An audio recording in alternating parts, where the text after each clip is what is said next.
Conexión Éxitos con Jairam Navas. Conectando lo vintage con lo viral en 2 horas. Con Jairam Navas.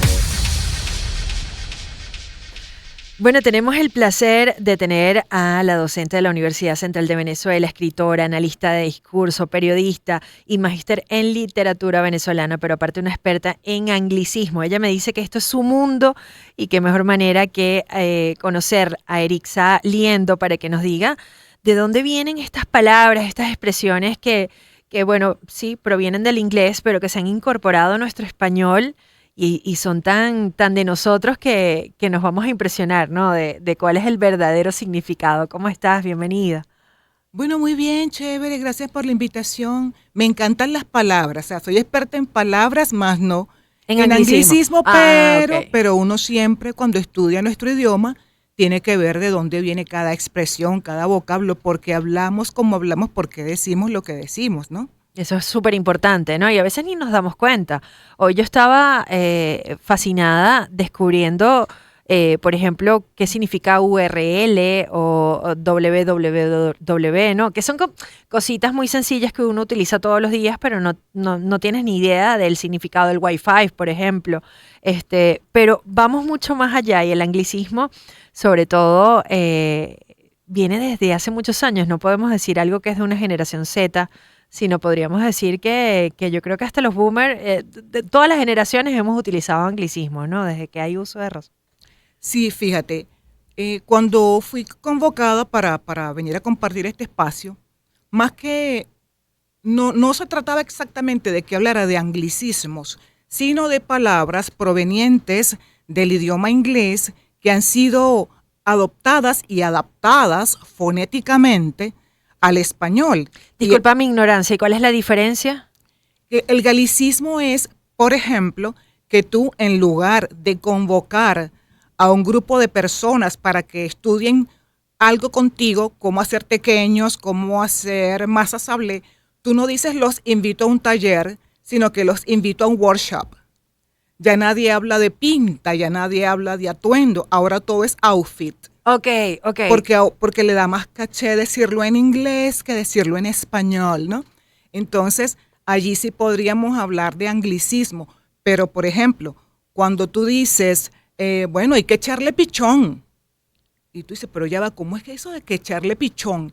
Y empiezas a indagar cuál es el origen de esa expresión y nos vamos a remontar a la época en la que en Venezuela no existía todavía las tuberías para la distribución del agua, sino que había fuentes en la calle, bombas, y había que, o sea, decía push on, la instrucción, y tenías que hacer un esfuerzo para que el agua saliera.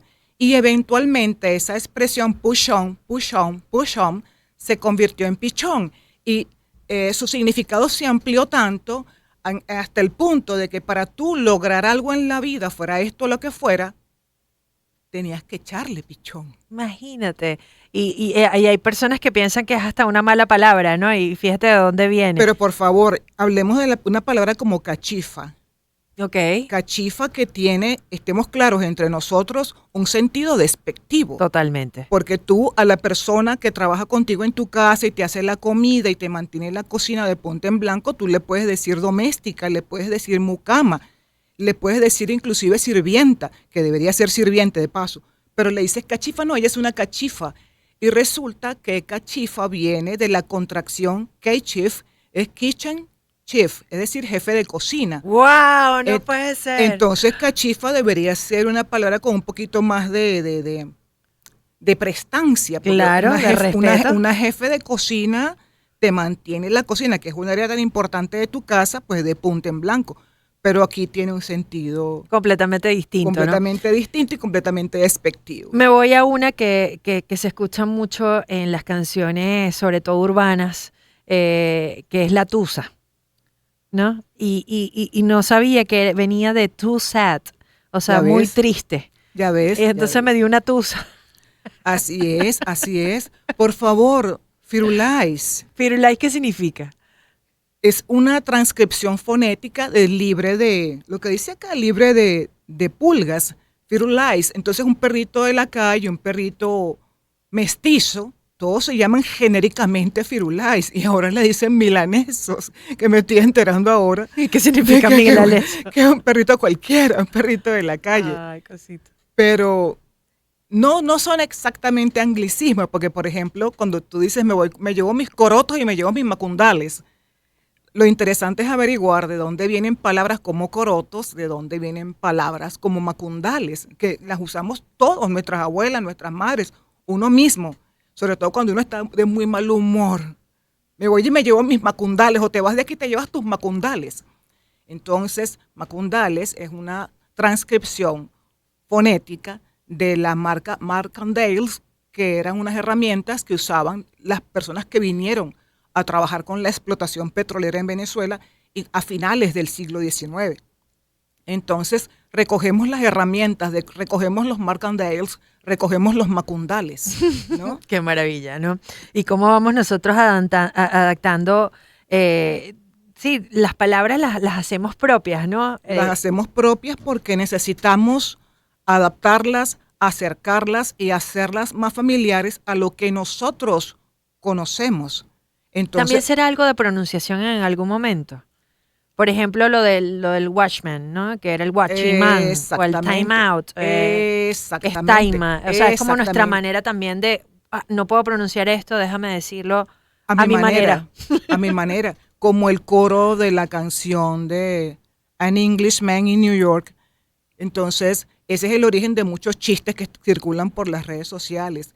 Y puedes encontrar a alguien diciendo, oh, Abelio ha venido ebrio, y no tiene nada que ver con la canción, pero es a lo que me suena, ¿no? O cuando te dicen, esos son Reebok o son Nike.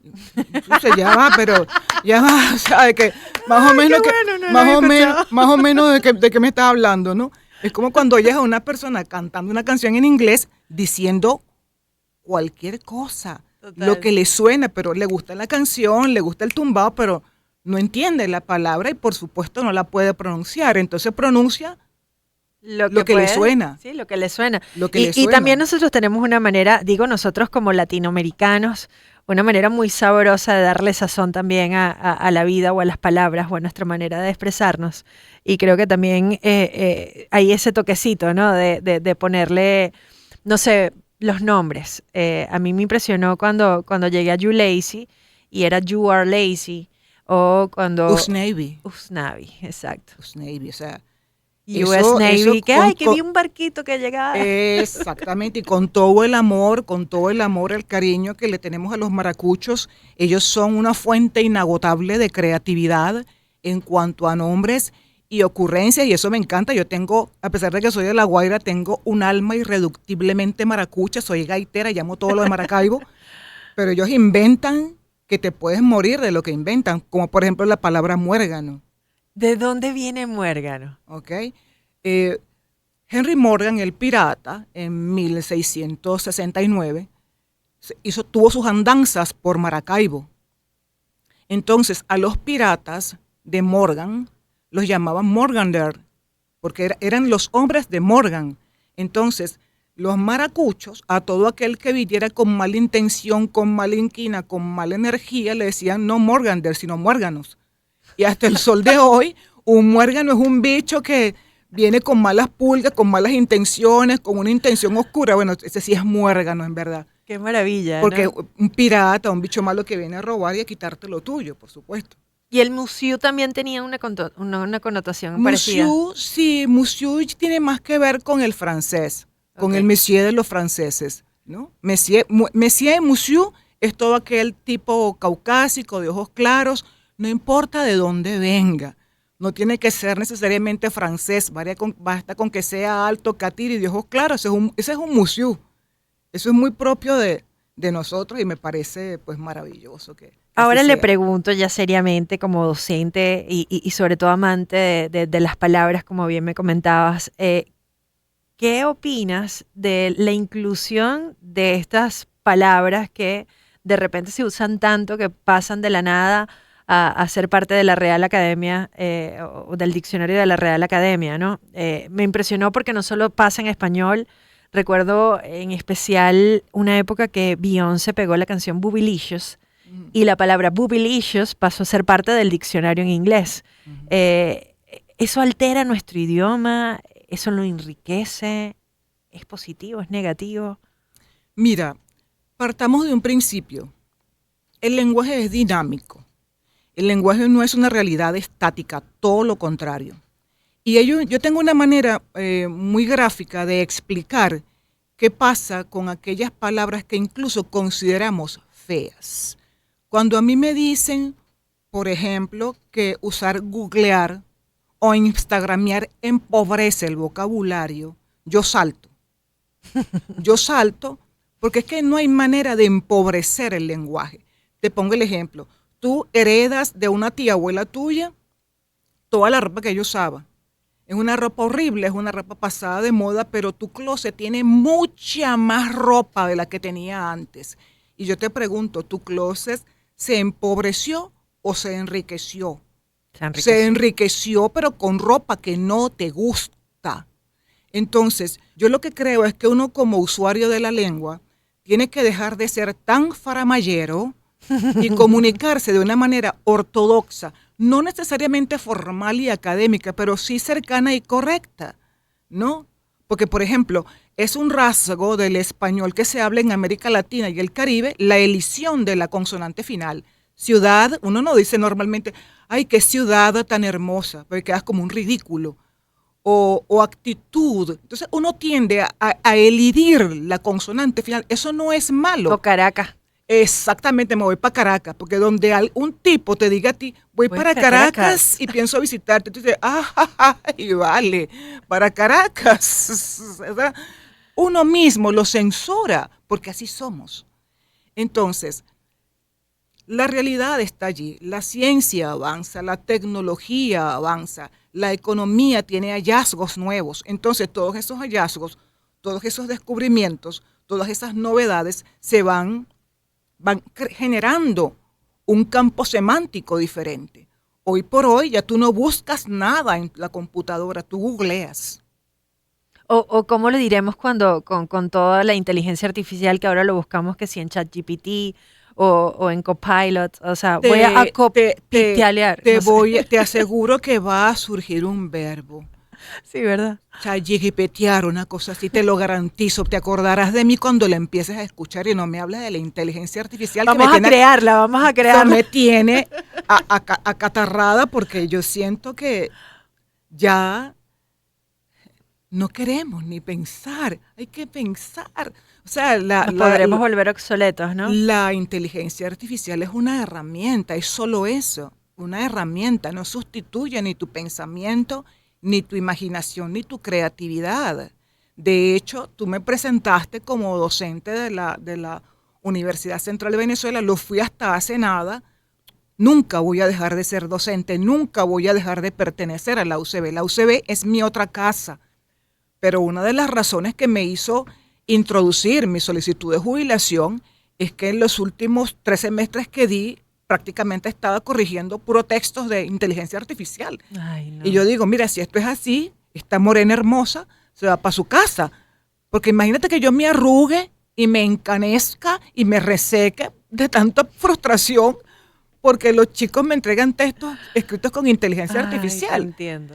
Entonces yo lo dejé así. Siempre voy a ser docente, siempre voy a seguir amando las palabras y tratando de indagar porque decimos muérgano, taima, guaya, charle pichón, muérgano, chamo, cotufa, chamo, una palabra tan nuestra, tan aparentemente nuestra, y resulta que viene de chum, amigo, amiga, en inglés. Imagínate. Una palabra como chamo, que es más común, imposible. Total.